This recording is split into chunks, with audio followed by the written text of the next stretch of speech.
Al-Quran sebagai syifa. Ada produk Al-Musyrah menggunakan ayat-ayat Al-Quran untuk penyembuhan berbagai penyakit yang dikeluarkan oleh seorang ustaz yang terkenal di negeri jiran, tetapi tidak disetujui oleh seorang ustaz juga daripada negara tersebut yang merupakan pakar Al-Quran. Dia mengatakan kita harus memohon langsung kepada Allah. Itu je. Tapi soalannya apa? Dia kata ada produk dikenali sebagai Ashifa. Brandnya brand Al-Musyrah, digunakan untuk menyembuhkan berbagai penyakit. Dia beginilah, tuan-tuan. Ini pandangan orang-orang ahli. Perkara seperti ini zaman Nabi ada buat. Ada Nabi kumpulkan air botol, baca ramai-ramai, kasih ini dari ubat dia tak brand ini dalam perintah. Dia Nabi tak pernah buat, ya kan? Tapi ada ustaz-ustaz zaman sekarang ada buat, malah jadikan perniagaan. Ya, dengan ilmu yang dia ada, alhamdulillah, dia merasakan bahawa ini boleh membantu, walaupun akhirnya bukan airnya itu yang mengobati, yang menyembuhkan hanya Allah Subhanahu Wa Taala. Ini cuma jalan berantaraan sahaja, usaha sahaja, tak adalah masuk syirik sampai puja-puja roh yang bukan-bukan, ya, ataupun dijampikan dengan jampi serapah mantra, wahai mantang biru, mantang oranye, mantang pink, tak ada, ya kan, dengan ayat Quran. Tapi ada pula ustaz katakan tak boleh ni. Kita kalau sakit nak dapatkan syifa daripada Al-Quran. Syifa ni Al-Quran melalui pembacaan, bukan dengan jampi pada air, bukan tadi.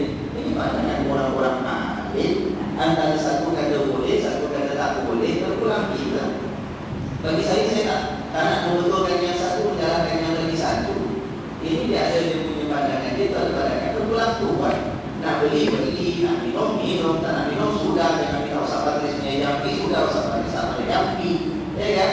Tapi baca sendiri, baca Al-Fatihah, macam kita baca kemarin kan, Al-Fatihah sebagai obat, nanti dalam air boleh, ya. Kalau untuk budak-budak kecil pula, kita suruh dia baca, tak boleh baca. Kita yang baca pun nampak belum duduk lagi, belum berkesan lagi, nak tulis pada kertas ke, pada kain, kita pakaikan kepada dia ke, kita letak tempat tidur dia ke, boleh ke tidak? Itu hilang lagi kalau ulama.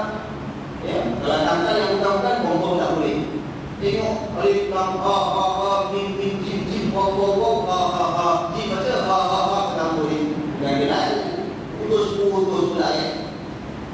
Ada saya pernah nampak tanggal semua, serahkan kepada saya. Pasal awak tak nak buang sendiri, saya mampu lah Ustaz.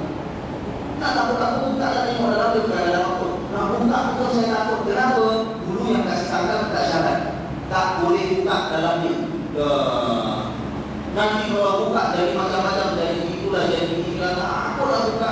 Cuma kain dia. Saya mau buka rumah dia, dia punya muslim. Rasa dia buka.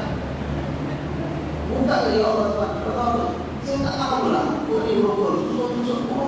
Bahaya ya Allah Tuhan.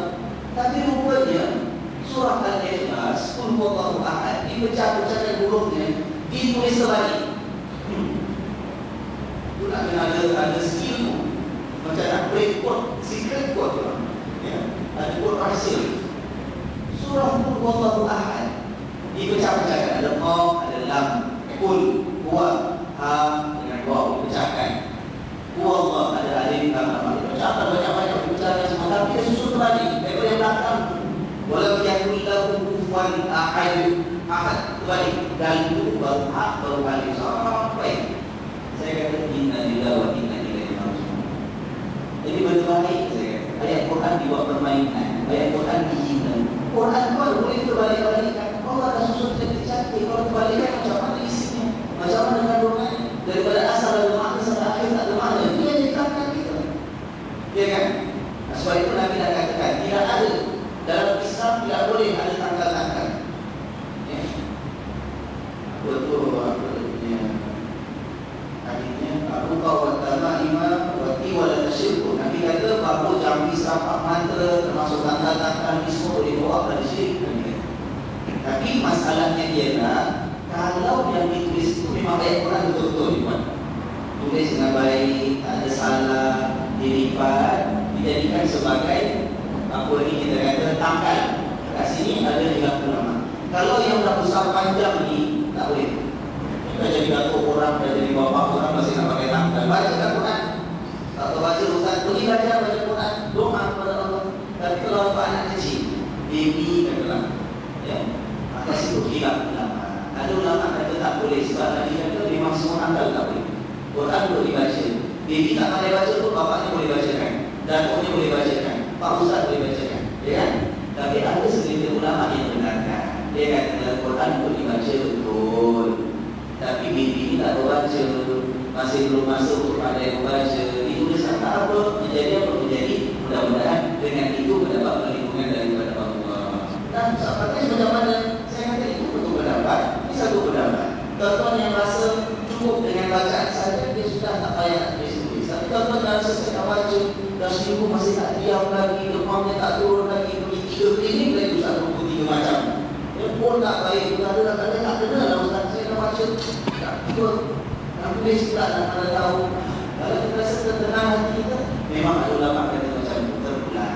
Ini bahawa khilaf seperti ini saya tak suruh memaksakan satu pendapat salahkan